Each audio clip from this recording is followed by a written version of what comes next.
Papo reto. Tricolores de toda a terra, o papo reto de hoje aqui é para a gente falar dessa contratação do Thiago Santos, jogador aí que o Fluminense contratou do Grêmio, né? O Thiago Santos, que é um volante, né? Volante, primeiro volante, pode fazer o segundo volante também. Foi a contratação que o Fluminense fez. Eu vim aqui para dar o meu pitaco aqui, minha opinião a respeito dessa contratação. A gente tem visto aí um movimento de rejeição muito forte ao jogador. A torcida, parte da torcida, mas uma grande parte, inclusive, rejeitando a contratação do Thiago Santos, a ponto de ontem, né, como vocês podem ver aí, no Trend Topics do Twitter, o jogador ter liderado com a hashtag Thiago Santos não, né, a hashtag que liderou os papos do Twitter de ontem, isso também para mostrar o tamanho da torcida do Fluminense, né, para quem duvida. Então, essa contratação está gerando muita rejeição e muita polêmica, mas aí a pergunta que eu faço à galera que rejeita a contratação do Thiago Santos, por quê? Baseado em que Thiago Santos não presta? Isso é uma pergunta. Digo, o jogador, a qualidade técnica do jogador, será que todo mundo que está dizendo que ele não serve, já viu o jogador jogando? Sabe como foi a passagem dele pelos clubes? Né? Só aí uma imagem aí do Transfer Market, realmente, vocês podem ver, os maiores clubes da carreira dele até então foi Palmeiras e Grêmio. Né? No Palmeiras ele teve destaque na temporada 15-16, em que o jogador participou efetivamente do título da Copa do Brasil de 2015 e do título brasileiro de 2016, sendo inclusive capitão do time do Palmeiras. Era um jogador que a torcida alviverde gostava, né, de assistir, gostava dele. Era um jogador muito apoiado assim pela torcida do Palmeiras, um jogador que era visto como um jogador de raça, um jogador de muita vontade, né?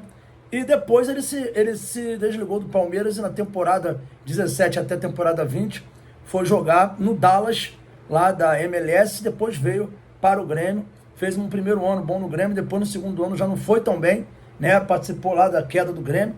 E é um jogador marcado pela torcida por uma falha grotesca no Grenal.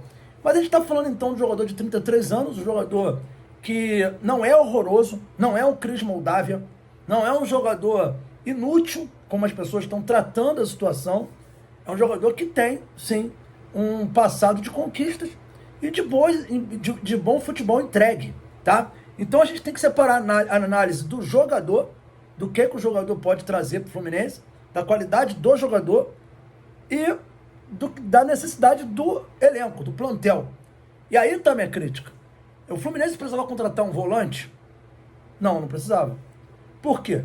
O Fluminense tem pelo menos 8 volantes no elenco profissional. Martinelli, André, Felipe Melo, Lima, que pode jogar como volante, Giovani, que pode jogar como volante, Freitas, Edinho, que agora está integrado ao time, e o Martinelli. São 8 jogadores daquela posição que podem fazer aquela posição. Então, se for para ele vir como volante, eu particularmente não entendo a contratação. Isso é um ponto. Não estou falando das valências, das qualidades técnicas do jogador, do indivíduo e do jogador de futebol. Não é um jogador horroroso, não é uma contratação absurda. O que não entendo é o porquê de um volante, se ele for para vir para jogar como volante, tendo em vista que o Fluminense hoje conta com 8 jogadores para a posição, primeiro e segundo volante, que é a posição que ele pode jogar. Mas eu acho que por trás dessa contratação tem um tanto de dinizismo aí das concepções e dos conceitos do Fernando Diniz. Por que eu estou falando isso? Porque o Fernando Diniz, primeiro falar sobre o jogador, o Thiago Santos. Thiago Santos, ele também é zagueiro. Ele não joga com frequência na zaga, mas ele já jogou no próprio Palmeiras. Na temporada 15, em alguns jogos, ele jogou como zagueiro. 16, em algumas partidas, ele também jogou como zagueiro. Ou seja, ele também pode atuar. E no Dallas, na MLS, ele era zagueiro.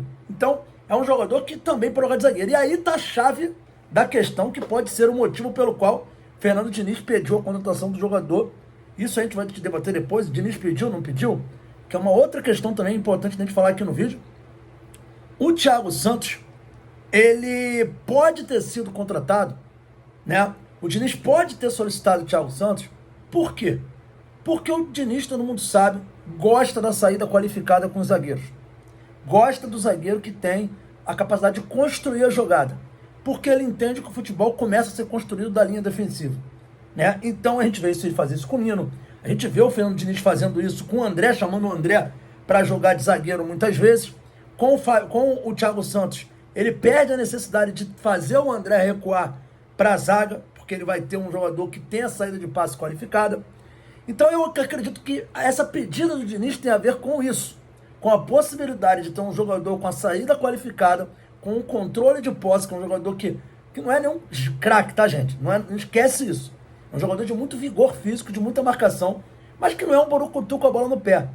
Então, talvez a contratação dele tenha a ver com isso. Temos poucos zagueiros disponíveis no mercado, e temos uma oportunidade de mercado, que é um jogador volante, que pode ser zagueiro, e que pode compor a linha defensiva do Fluminense. Então, eu acho que pode ter a ver com isso. Isso é um chute, tá, gente? Isso não é uma certeza, eu não tenho essa informação. Eu estou tentando entender a contratação sob a ótica de a gente ter 8 volantes no time. Então, eu acho que ele pode estar vindo não para ser volante, sim para ser zagueiro. Tá? Então, essa é uma questão. Sobre a outra questão que a galera tem colocado, o Diniz não pediu ele.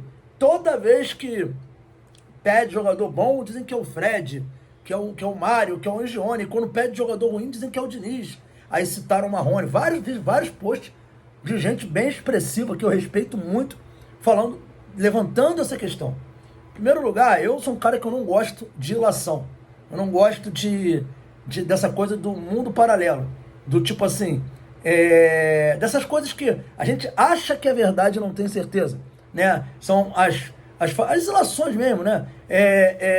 Essas coisas que ficam no mundo das ideias, né? Ah, mas isso pode ter sido. Para mim não existe o pode ter sido virando verdade. Tanto é que eu falei aqui. Para mim eu tô dando um chute aqui achando que esse jogador foi contratado para ser zagueiro. Agora, eu não posso afirmar que isso é uma verdade. Então, eu não acredito nisso, tá? Eu não posso bancar que o Diniz pediu um jogador, mas se o próprio Diniz falou que pediu, né?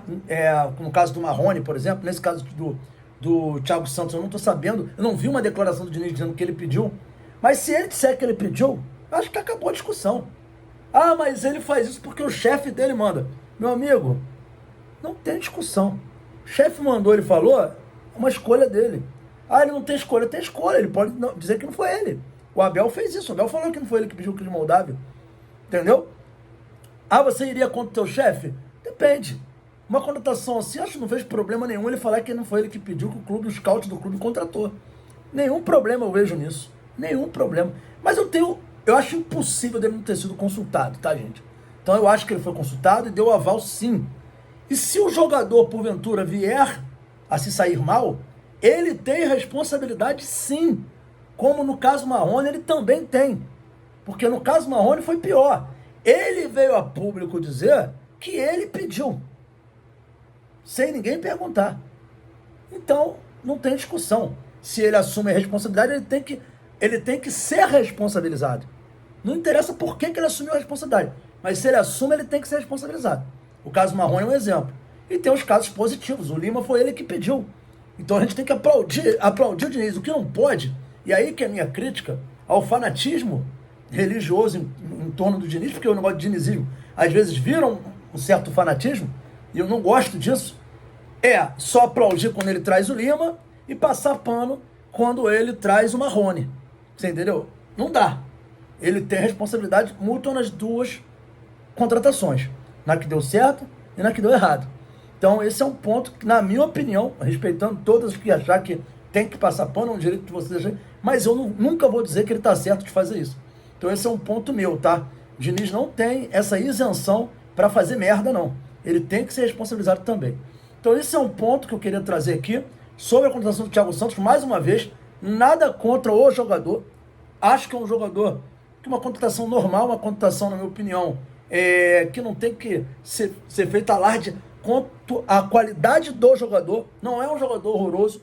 Foi mal no Grêmio, a torcida pegou no pé. A gente sabe como a torcida é. A torcida, quando às vezes o cara não vai bem num clube, isso acontece, já viu vários casos, jogador que não vai bem no clube, mas vai bem em outro.